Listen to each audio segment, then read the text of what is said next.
Courts کے مخالف کچھ عرصے پہلے تک اس کے سب سے بڑے دائی تھے، اقتدار کی ہوس میں منافقت اور فریب کی آخری حدوں کو پار کر چکے ہیں۔ D G I S P R کہتے ہیں کہ 9 مئی کے پیچھے مربوط سازش تھی، ذمہ داروں کو کیفر کردار تک پہنچانا ضروری ہے۔ 9 مئی افواج پاکستان کا نہیں، عوام پاکستان کا مقدمہ ہے۔ 2023 میں اعلیٰ عدلیہ کے فیصلے کی روح سے ملٹری کورٹس میں سزائیں سنانے کا عمل اب مکمل کیا جا چکا ہے۔ بات کلیئر ہونی چاہیے، اس لیے کیونکہ اگر کوئی جتھا، کوئی مسلح گروہ، کوئی پرتشدد گروہ اس طریقے سے اپنی مرضی اور سوچ اور مسلط کرنا چاہے معاشرے پہ، اس طرز عمل کو قانون کے مطابق اور آئین کے مطابق نہ روکا جائے تو آپ کے ہمارے اس معاشرے کو ہم کس طرف لے کے جائیں گے؟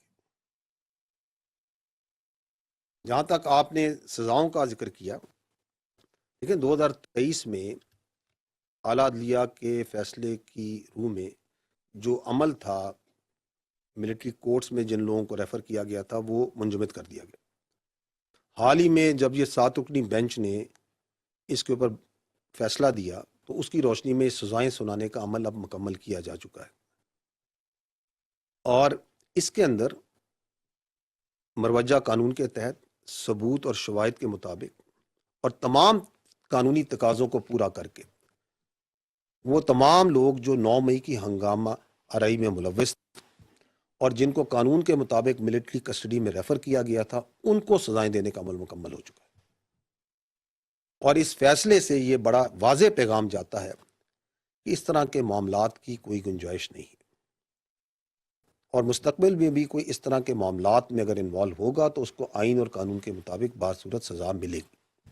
انصاف کا سلسلہ اس وقت تک چلے گا جب تک 9 مئی سے جڑے منصوبہ ساز